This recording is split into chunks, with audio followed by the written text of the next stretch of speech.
Shalom.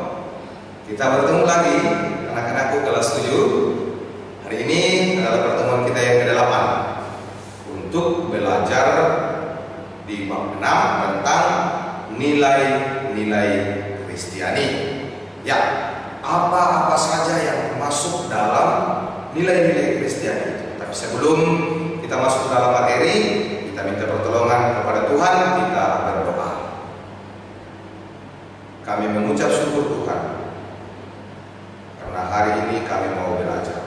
Buka akal dan pikiran kami agar firman-Mu boleh kami pahami dengan baik. Ini doa kami, dengarkan kami. Di dalam Yesus kami berdoa. Amin. Ya, anak-anakku, kita masuk dalam materi. Ya, di bagian A, pengertian istilah nilai. Perasaan yang baik dan benar itulah yang biasa disebut dengan nilai. Kemudian menurut Kamus Besar Bahasa Indonesia, itu nilai adalah sifat-sifat atau hal yang penting atau berguna bagi kemanusiaan.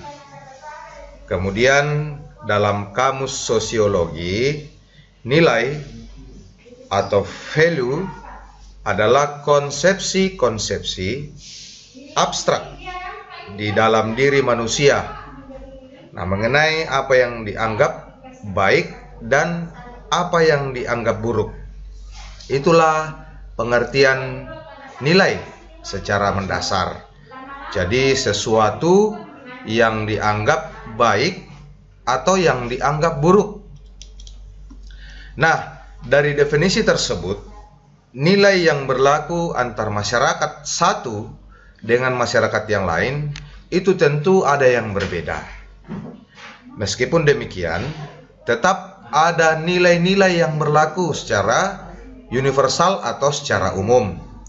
Antara lain, kasih, kebenaran, keadilan, toleransi, kejujuran, dan kemerdekaan.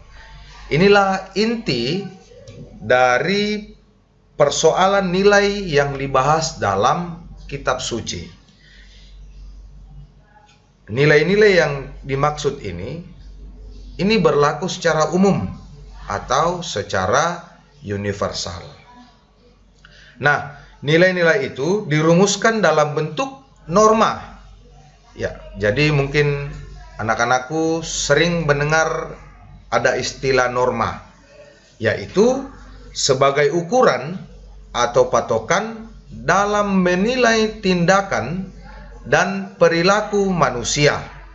Jadi norma itu adalah suatu tolak ukur atau dijadikan sebagai patokan atau dijadikan sebagai pedoman untuk menilai perilaku serta tindakan manusia. Nah, kemudian menurut Kamus Besar Bahasa Indonesia, norma adalah aturan atau ketentuan yang mengikat suatu kelompok dalam masyarakat. Nah, norma-norma ini sering kita jumpai dalam kehidupan kita, baik sebagai anak sekolah, baik sebagai anak dalam rumah tangga, maupun sebagai anggota masyarakat.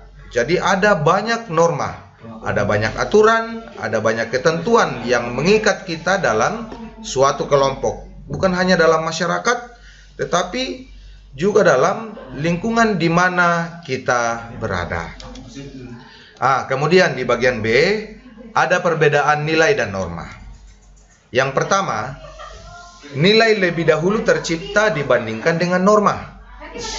Norma muncul setelah adanya nilai dan berfungsi untuk mengikat pelaksanaan nilai. Jadi nilai ini lebih pada perasaan. Kalau norma adalah lebih pada sesuatu yang mengikat atau sesuatu yang mengatur. Jadi nilai ini antara dua sisi, baik atau buruk. Nah, ini tergantung pada sifat manusia. Kemudian yang kedua, perbedaan yang kedua, yaitu nilai bersifat abstrak. atau kadang tidak terlihat secara fisik. Sedangkan norma itu bersifat nyata, tegas, dan jelas. Nah, itu. Nilai yang baik belum tentu bisa diukur dengan ukuran, tetapi ketika kita berbuat salah, itu bisa langsung diukur dengan aturan-aturan yang ada. Kemudian yang ketiga, nilai belum dilengkapi dengan sanksi atau hukuman, tetapi pelanggaran norma akan memperoleh sanksi karena ada aturan-aturan tertentu yang mengikat. Kemudian yang keempat, perbedaan yang keempat adalah nilai berfungsi sebagai pedoman seseorang dalam bermasyarakat, sedangkan norma berfungsi atau berguna sebagai aturan yang ada dalam suatu kelompok. Jadi nilai itu adalah sifat yang harus kita ambil, apakah kita bersifat baik atau bersifat. Kemudian norma itu adalah aturan-aturan yang mengikat dari sifat yang kita sudah buat. Di bagian C ada nilai-nilai Kristiani dalam Alkitab. Ya, jadi ada secara umum kita akan membahas ada 3 nilai dalam buku paket kita. Yang pertama itu adalah kasih. Dalam bahasa Yunani, kasih itu dibagi 4 macam. Agape, storge, philia, dan eros. Yang pertama, agape. Kasih agape adalah cinta tanpa pamrih. Ini biasa dilambangkan atau digambarkan akan kasih Allah kepada manusia. Cinta Allah kepada manusia itu tanpa pamrih, tanpa menuntut apa yang harus kita berikan. Ya, itulah yang pertama. Kemudian kasih yang kedua adalah kasih storge, yaitu cinta karena hubungan darah. Ya, kasih storge ini lebih pada persaudaraan antar saudara atau kasih dalam keluarga karena adanya ikatan darah. Kemudian yang ketiga, kasih yang ketiga adalah philia, yaitu kasih persahabatan, kasih antar sesama teman atau kasih antar sesama yang kita anggap sebagai saudara kita. Ya. Kemudian yang keempat adalah kasih eros. Eros adalah kasih yang lebih mengarah pada ketertarikan secara fisik. Misalnya, seorang laki-laki tertarik pada seorang perempuan. Inilah yang dimaksud dengan kasih eros. Nah, kehidupan orang Kristen harus dimotivasi dengan kasih. Sebagaimana ajaran Yesus tentang hukum kasih. Nah, anak-anakku di rumah boleh membaca dalam kitab Injil Matius pasal 22 ayat 37 sampai 40. Kasih juga sebagai hukum yang baru yang diajarkan oleh Yesus. Nah, itu terdapat dalam kitab Injil Yohanes pasal 13 ayat 34. Nah, kemudian kasih merupakan buah roh yang pertama. Ada beberapa macam buah roh dalam Galatia 5. Itu nanti anak-anakku bisa bandingkan membaca Galatia 5 ayat 22. Kemudian yang kedua, nilai-nilai Kristiani yang akan kita terapkan. Yang kedua adalah keadilan. Keadilan dalam bahasa Ibrani yaitu sadakah atau mispat. Nah, kemudian dalam bahasa Yunani atau dalam perjanjian baru yaitu dikaiosene atau krina dan juga krisis. Nah, kesemua istilah-istilah dalam Kejadian baik dalam bahasa Ibrani maupun dalam bahasa Yunani ini pada umumnya konsep keadilan itu berarti bahwa setiap orang memperoleh haknya atau setiap orang menerima apa yang seharusnya diterima. Nah, itulah pengertian keadilan menurut konsep bahasa Ibrani dan bahasa Yunani. Ia mencintai dan menegakkan keadilan. Itu terdapat dalam Mazmur pasal 99 ayat 4. Dan kemudian dasar keadilan manusia adalah keadilan Allah. Kemudian nilai-nilai yang ketiga yaitu damai sejahtera. Dalam bahasa Ibrani, damai sejahtera itu biasa diungkapkan dengan kata shalom. Shalom berarti kedamaian, persatuan, keselamatan, kesejahteraan, kesehatan, keadilan, dan persekutuan.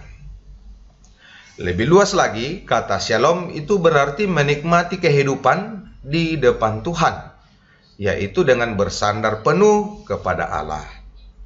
Dengan demikian, shalom menunjukkan suatu keadaan di mana manusia hidup dengan sejahtera. Jadi, kadang-kadang kita sering mengungkapkan kata shalom, damai sejahtera, berarti kita dengan penuh sukacita memberi damai kepada sesama kita, mengungkapkan damai sejahtera kepada sesama kita. Kemudian di bagian D, nilai Kristiani sebagai landasan hidup. Nah, di nilai yang telah kita bahas di poin A, poin B, dan poin C, ini digambaran secara umum. Nah, bagaimana landasan nilai Kristiani sebagai landasan hidup kita? Nilai dapat diibaratkan sebagai kompas yang berperan menentukan arah kemana kita mau berjalan. Nah, nilai ini dianggap sebagai arah yang akan menentukan kehidupan kita, kemana kita akan melangkahkan kaki dalam hidup kita. Sebagai orang yang percaya kepada Tuhan Yesus, maka hidup ini harus bertumpu pada nilai-nilai ajaran Tuhan Yesus, yakni ajaran tentang cinta kasih. Kita harus menerapkan cinta kasih dalam setiap kehidupan kita. Jangan kita menganggap diri kita mudah, jangan menganggap orang lain kita remeh karena kita mudah, tetapi kita harus menunjukkan bagaimana Yesus mengajar kita untuk selalu menerapkan cinta kasih yang menjadi landasan hidup untuk nilai-nilai Kristiani kita. Nah, dengan demikian setiap orang, baik kita remaja Kristen, memiliki konsekuensi atau tanggung jawab logis untuk menerapkan nilai-nilai Kristiani atau nilai-nilai kasih dalam setiap kehidupan kita. Nah, pelaksanaan nilai kasih ini antara lain berani berkata tidak untuk hal-hal yang negatif. Jadi banyak hal-hal yang sering kita anggap itu salah, tetapi sering kita buat karena kita tidak berani menolak. Kita tidak berani menerapkan nilai-nilai kasih dalam kehidupan kita. Misalnya, saat kita ulangan harian, kita menyontek, mengambil hak yang bukan hak kita. Inilah hal-hal yang harus kita terapkan dalam setiap kehidupan, baik kita sebagai remaja Kristen maupun sebagai anggota keluarga pun sebagai orang-orang yang belajar. Ya, demikianlah materi kita hari ini. Semoga apa yang telah kita pelajari boleh kita berlakukan, boleh kita praktekkan dalam kehidupan kita sehari-hari selaku anak-anak Kristen, selaku anak-anak kekudusan Allah, tentang bagaimana menerapkan nilai-nilai Kristiani dalam kehidupan kita. Untuk menutup pelajaran kita hari ini, kita minta pertolongan, kita mengucap syukur kepada Tuhan, kita berdoa. Terima kasih Tuhan untuk firman-Mu boleh kami pelajari hari ini. Sekiranya apa yang kami pelajari hari ini boleh kami berlakukan, boleh kami praktekkan dalam setiap langkah kehidupan kami. Ini ungkapan syukur kami, ini doa kami. Di dalam Kristus Yesus kami berdoa. Amin. Ya, anak-anakku, sampai jumpa di video pembelajaran berikutnya. Tetap semangat, yakin dan percaya bahwa Tuhan selalu akan menyertai. Shalom.